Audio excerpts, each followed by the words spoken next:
if the audio is gonna go very well because you guys are kind of far away, but I did want to kind of expand on this just because I thought it was like an interesting topic. Like, okay, so I saw a girl, and she's like, she basically was talking about how I guess she changed jobs or something, and so she couldn't afford the same she couldn't afford the same therapist that she had before, and so like she basically said, oh, I'm gonna use this channel, right, as a place to vent as my therapy session. And I want to talk about why that makes sense, but also why it's like weird, but it isn't weird. When I started blogging, it was kind of weird because there wasn't any black people blogging. And so like Kelly Stamps is kind of like the only person making any content at all. So that was frustrating because she also has a niche. And if you're not making content like she's making content, then it's like, what are you doing here? This doesn't make any sense, right? But, and then another thing, like when you come on camera, like a lot of people are scripting so many of their videos. So they're like, oh, you know, I'm going to talk about this. And they write out a 15-minute script and then they go like word for word, like it's literally acting. It's like theater.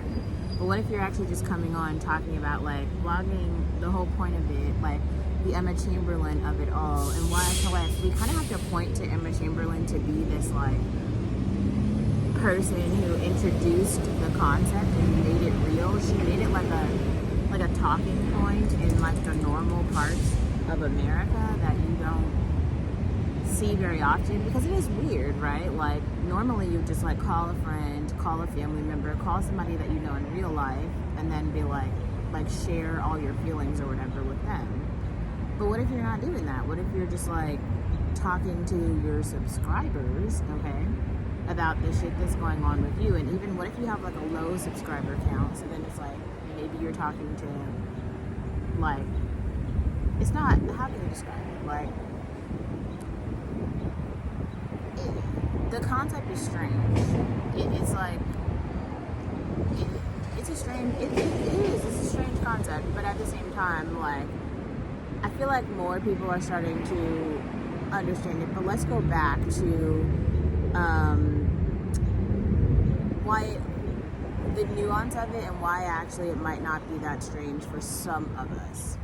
So the fact that the thing that girl was saying that I thought was the most interesting was like the fact that she actually had, like, in the past when she was in a different financial situation, how she had therapy. I thought that was interesting because something that I've seen over time is like this over-diagnosing of people who are very high income and have a lot of therapy, and the under-diagnosing of like everybody else. So it's like all these people are like walking through the world believing that everything is okay because like they don't have a therapist, right? And like the rest of us are just kind of like, ooh, no, oh man, I really need support. I really need like, hi, Brew. Hi. I really need, you know,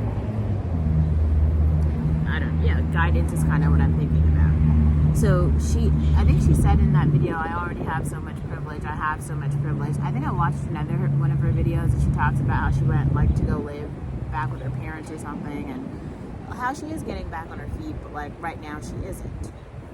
And man, I can't describe how that's like the situation for so many people.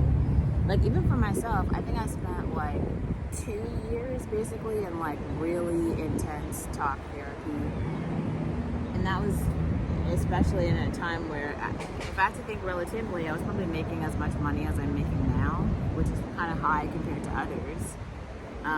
So it's this thing around like access, where it's like people who already have a lot of access already have a lot of support for mental health. That's the thing I think is kind of interesting. That's why I keep talking about it, because if you look out into society, you see everyone is not well. I think that Coachella video might be like one of the funniest, because it's like, just imagine this. being a group of like 4 dudes and just living in someone's house. You're just like, yes, I am absolutely gonna just live here now. This is where I'm living for the weekend. That's like the strangest shit. And then you tell them to get out and they're like, nope, we're not gonna get out. And then the part that's even so strange about it all is that it goes further. They have like supporters on TikTok who are like, this is good, you should keep going. And it's like the girl whose house they're like completely squatting in, now she's the person who's like weird and crazy. This is what I'm saying. There has to be like 2 sides to this bullshit story. Because I can guarantee you, like, that traveling nurse girl who got her house squatted in, she probably for sure taught, okay, no, Boo, don't break my camera, no. Okay, we're gonna stop it, but I think you guys get the point. Oh my God, bombarded by the cat.